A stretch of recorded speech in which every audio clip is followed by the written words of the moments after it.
hanyuma buri muntu wabimbazaga ngo napfobya jenoside yakorewe abatutsi buriya ni babandi bita abatutsi. Ikintu cya mbere cyo amoko burya sinyemera. Kundi ibintu by'amoko ni speculation ntabibaho, tuva ku muntu umwe ntacyo bimaze, kuko hari n'abashaka kuvuga ko na 72 yari jenoside kandi muri 72 bicaga intellectuel gusa. Rero niba ari jenoside. Hari abanyarwanda numva kenshi bakerenza ikibazo cy'amoko bavuga ngo nta moko abaho, ngo abahutu n'abatutsi bose barasa, ngo amoko ni igipindi, ngo ni ibinyoma byazamwe n'abazungu. Ivugo nk'iyi ni ukuyitondera. Abanyekongo bose barasa, ariko ntibibabujije kugira amoko arenze 400. Amagambo nk'ayo atera amakenga kubera ko mu mateka y'u Rwanda yarahishe ubugome n'ubucakura. Mu gihe cy'ubwami baravugaga ngo nta moko abaho, ngo nta kibazo cy'amoko gihari, ariko nyamara ubutegetsi n'ubukungu bwose 100% buri mu maboko y'agatsiko k'ubwoko bumwe. Byari amayeri yo guhisha umururumba wabo no kwikubira. Reba mu Rwanda rw'iki gihe bavuga ko nta kibazo cy'amoko gihari, ko twese turi abanyarwanda, ariko wareba ugasanga ubutegetsi n'ubukungu byose 100% biri mu gatsiko k'ubwoko bumwe. Gutsinda amoko bikaba amayeri yo guhisha umururumba uvanzemo n'ubugome. Iriya mvugo rero itwibutsa biriya bihe. Yego imvugo ni nziza, amagambo ni meza, ariko rero nta utinya ishyamba atinya icyo barihuriyemo.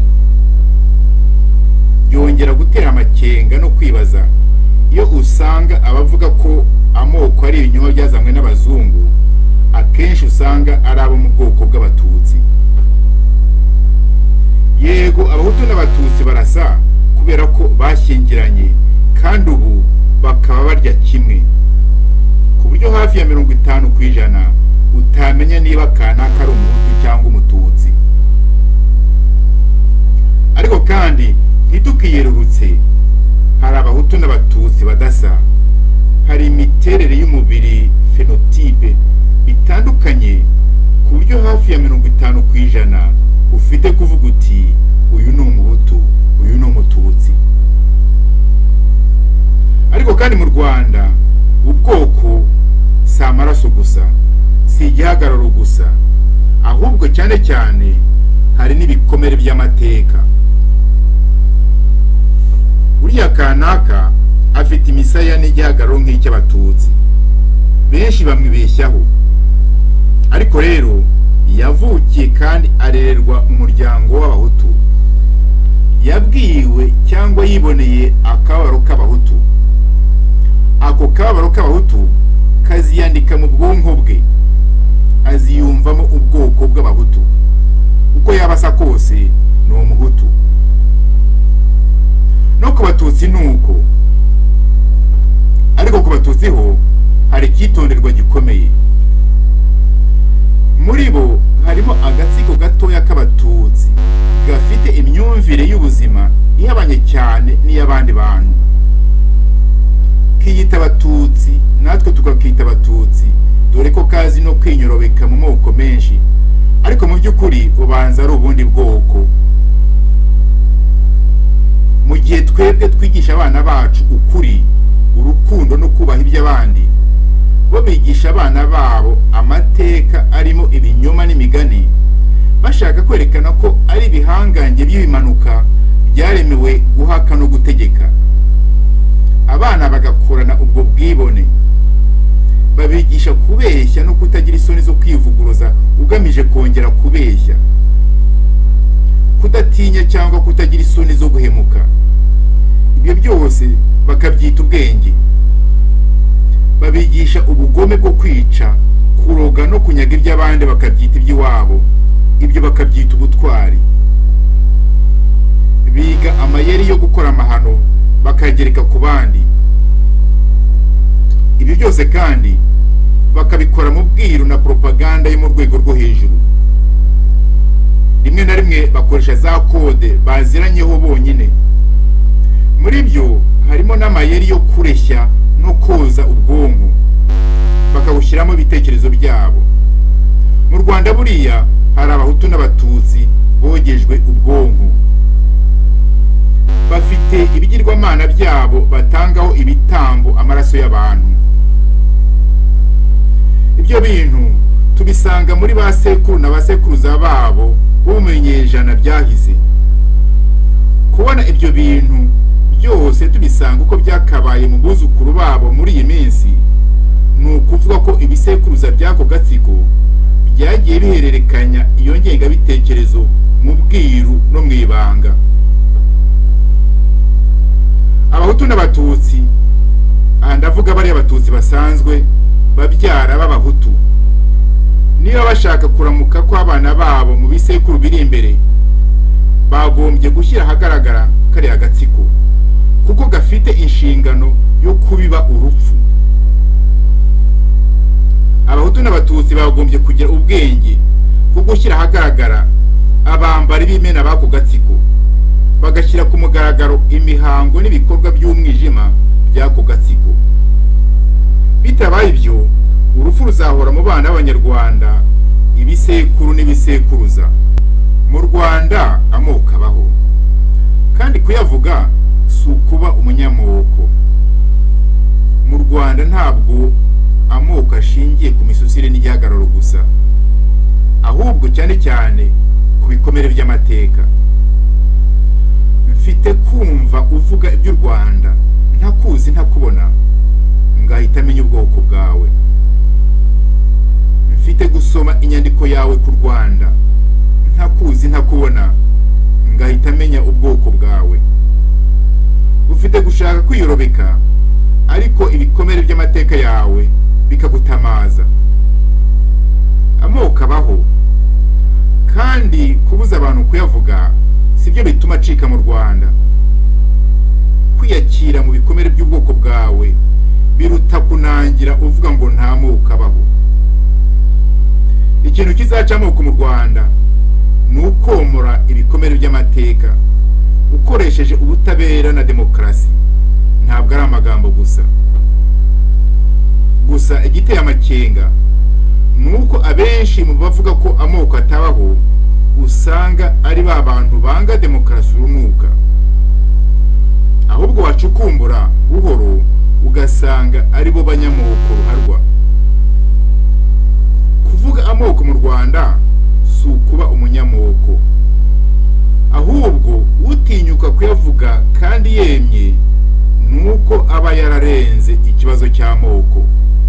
That man who said, "I deny the Tutsi genocide," he's surely one of those we call Tutsi. Those things we call ethnic groups. That's speculation. They don't exist. We all descend from one man. There are even some who say that what happened in Burundi in 1972 was a genocide. But in 1972, only intellectuals were killed, and that can't be called genocide. A small, deadly group. I sometimes hear some Rwandans say that there are no ethnic groups in Rwanda, that ethnic groups are lies created by white people to divide and better dominate. All this under the pretext that Hutu and Tutsi look alike, speak the same language and have the same culture. Considering the atrocities committed in Rwanda based on ethnicity, to say that there are no ethnic groups in Rwanda is a failure of reason. Yes and no. Yes, to a certain degree, Hutu and Tutsi are similar. Firstly, because there are mixed marriages, but also because the emancipation of the Hutu allowed them access to better nutrition. The environment can therefore influence the genotype, which in turn can influence the phenotype. But no, to a certain degree, Hutu and Tutsi are not similar. The Hutu have a Bantu-like physical appearance, while the Tutsi have a Nilotic-like physical appearance. However, caution is required. As mentioned above, the risk of making a mistake is high. But on the other hand, in Rwanda, ethnicity is not only about height or features, but also, and above all, about the awareness of one's ethnic wounds. This is psychosocial conditioning. Children born and raised in a Hutu family who has heard or experienced the suffering of the Hutu, the suffering of their ethnic group, will be etched in their memory, and they will feel Hutu regardless of their height or features. The same goes for the Tutsi, but there are nuances here. Among the Tutsi, there is a small, extremely racist and supremacist group that has managed to assimilate to the Tutsi, but in reality, it is of a different nature. These are people with an inhumane outlook on life. While we teach our children love for one's neighbour and respect for the property of others, they teach their children a story full of lies and myths in order to make them understand that they are a superior race, descended from heaven, born to rule and dominate others. Their children grow up in this supremacist ideology.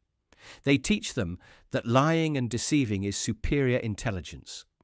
They learn how to commit cruelties and blame their enemies to accuse them in public.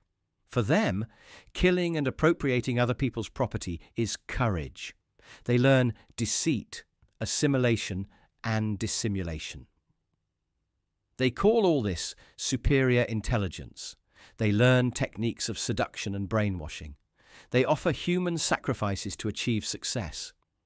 This diabolical culture, if we saw it in their grandparents and great-grandparents of centuries past, and we see exactly the same diabolical culture in their grandchildren today, is because it is a culture that is passed down from generation to generation, and this in great secrecy, sometimes in a coded language that not everyone understands. Ordinary Hutus and Tutsis who have lived together for a long time and who ultimately became cousins, if they want to protect future generations, if they want to protect their children and grandchildren, they must have the honesty and courage to unmask this small, deadly group. This small group I'm talking about doesn't like people talking about ethnic groups under the pretext that it would sow divisions among Rwandans. But in reality, it's to avoid the risk of being unmasked. This small group doesn't like democracy. It is a sworn enemy of democracy, incompatible with their minority and their boundless thirst for unshared power. This group has no love for churches, which are incompatible with their deeply diabolical culture. In fact, wherever this small group reigns supreme, it's hell on earth. Rwandans know this very well.